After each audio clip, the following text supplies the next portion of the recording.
మీకు తరచుగా మోకాళ్ళలో నొప్పి వస్తుంటే దాన్ని నిర్లక్ష్యం చేయకండి. ఒకవేళ మీరు కానీ దీన్ని నిర్లక్ష్యం చేస్తే ఆపరేషన్ వరకు వెళ్ళాల్సిన పరిస్థితి అయితే వస్తుంది. సో చాలామందికి తెలియని ఏంటంటే మోకాళ్ళ నొప్పుల గురించి అవగాహన అనేది ఉండదు. మనం ముఖ్యంగా దీని గురించి అవేర్నెస్ మనం తీసుకోవాలి. ఒకవేళ దీన్ని కానీ మనం పట్టించుకోకపోతే మనకి ఈ ప్రాబ్లం అనేది ఎక్కువైపోయి మనం ఆపరేషన్ దాకా వెళ్ళాల్సి ఉంటుంది. సో దీని గురించి మనం ఈ వీడియోలో పూర్తిగా తెలుసుకుందాము. సో ఈ వీడియోని లాస్ట్ వరకు చూడండి. సో అసలు మోకాళ్ళ నొప్పిని మనం ముందు అర్థం చేసుకోవాలి. చాలామంది ఎట్లా ఉంటారంటే మనకి లైట్గా పెయిన్ స్టార్ట్ అయినప్పుడే గుర్తించాలి, కానీ దాన్ని చాలామంది నిర్లక్ష్యం చేస్తారు. చిన్న పెయినే కదా, తగ్గిపోతుందిలే అని చెప్పేసి చాలామంది చేసే నిర్లక్ష్యం వల్లే ఆపరేషన్ వరకు వెళ్తున్నారు. కాబట్టి దీన్ని మీరు అస్సలు నిర్లక్ష్యం చేయొద్దు. అసలు మోకాళ్ళ నొప్పి అంటే ఏంటి? మోకాళ్ళ నొప్పి అనేది అన్ని వయసుల వారిని ప్రభావితం చేసే సాధారణ సమస్య అన్నమాట. సో ఇది గాయాలు లేదంటే ఆర్థరైటిస్ వంటి కారణాల వల్ల వస్తుంది. ఓకేనా? సో దీని ముందస్తు గుర్తింపు నివారణకు కీలకం. సో దీన్ని కానీ మనం ముందుగా గుర్తించామంటే మనం పెద్ద సమస్య నుంచి బయటపడవచ్చు. సో దీనికి ముఖ్య కారణాలు ఏంటంటే మన యొక్క వయసు పెరిగే కొద్దీ కీళ్ళు అరిగిపోవడం వల్ల ఈ సమస్య అనేది వస్తూ ఉంటుంది. అదేవిధంగా అధిక బరువు. సో ఈ అధిక బరువు వల్ల ఏమవుతుంది, మన కీళ్ళ మీద బరువు పెరిగి ఆ ఒత్తిడి పెరిగి దానివల్ల మనకి మోకాళ్ళ నొప్పులు స్టార్ట్ అవుతూ ఉంటాయి. ఒకవేళ మీరు కానీ బరువు ఎక్కువ ఉంటే తగ్గించుకోవడానికి ప్రయత్నం చేయండి. అదేవిధంగా గాయాలు, కొన్ని దగ్గర మనకి కీళ్ళ దగ్గర గాయాలైనప్పుడు అక్కడ మనకి నొప్పులు అనేవి వస్తూ ఉంటాయి, మనకి దెబ్బలు తగిలినప్పుడు. సో అదేవిధంగా మనం గమనించాల్సిన లక్షణాలు ఏంటంటే వాపు మరియు బిగువుగా ఉండడం మోకాళ్ళలో, అది కూడా ఎరుపు రంగులోకి మారడం మరియు వేడి.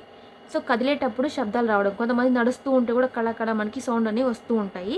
అదేవిధంగా కాళ్ళు పూర్తిగా నిటారుగా ఉంచకపోవడం. సో ఈ లక్షణాలు కానీ మీకుంటే మీ సమస్య ఇంకా పెరుగుతుంది అని అర్థం. సో ఈ సిమ్టమ్స్ని మీరు అస్సలు నెగ్లెక్ట్ చేయకండి.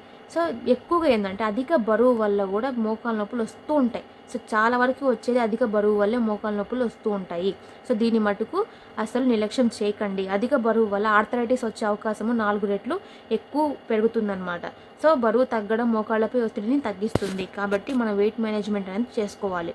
సో మన కీళ్ళ యొక్క ఆరోగ్యం కోసం మనం తినాల్సిన ఆహారాలు ఇవి. అంటే యాంటీ ఇన్ఫ్లమేటరీ తినాలి. అంటే ముఖ్యంగా మన ఆరెంజెస్ అంటే పండ్లు, ఆకుకూరలు, సో మన నట్స్ అవన్నీ కూడా తినాలి. అదేవిధంగా ఒమేగా 3 ఫ్యాటీ యాసిడ్స్ అనేవి చాలా చాలా ఇంపార్టెంట్. అంటే ఇది ఎక్కడ దొరుకుతుంది అంటే చేపలు మరియు వాల్నట్స్ కీళ్ళ బిగువును తగ్గిస్తాయి. అదేవిధంగా విటమిన్ డి అండ్ కాల్షియం, అంటే ఎముకల బలానికి విటమిన్ డి చాలా చాలా ముఖ్యము. సో అదేవిధంగా కాల్షియం, మన ఎముకల బలం కోసం కాల్షియం కూడా చాలా అవసరం. సో మనకి ఎక్సర్సైజ్ అండ్ థెరపీ. సో మనం వాకింగ్ చేయాలి, అదేవిధంగా స్విమ్మింగ్ చేయాలి. అంటే మనకి ఏదైనా ఫిజికల్ యాక్టివిటీ చేస్తూ ఉంటే మనకి కొంతవరకు రిలీఫ్ అనేది ఉంటుంది. అదేవిధంగా ఫిజియోథెరపీ, ఇవన్నీ కూడా మనకి జస్ట్ రిలీఫ్ కోసం మాత్రమే పనిచేస్తూ ఉంటాయి. సో మనం పూర్తిగా నివారించుకోవాలనుకుంటే అది చాలా కష్టం అవుతుంది. కాబట్టి ముందస్తుగానే మనం ఈ మోకాళ్ళ నొప్పుల్ని గుర్తించాలి. సో మనం చేయాల్సిన పని ఏంటి, ఎక్కువగా ఈ జెంటిల్గా స్ట్రెచ్చింగ్స్ అనేవి చేస్తూ ఉండాలి. మన యొక్క వెయిట్ని మేనేజ్ చేసుకోవాలి. మనం మంచి షూస్ అవన్నీ కూడా మెయింటైన్ చేసుకుంటే మనకు కొంతవరకు రిలీఫ్ అనేది ఉంటుంది. సో మనం చేయకూడదు ఏంటంటే మనం ఎక్కువగా అంటే హెవీ రన్నింగ్ అనేది చేయకూడదు. అదేవిధంగా మన బరువుని నిర్లక్ష్యం చేయకూడదు. అదేవిధంగా హై హీల్స్ వాడటం వల్ల కూడా ఇవన్నీ ప్రాబ్లమ్స్ వస్తూ ఉంటాయి.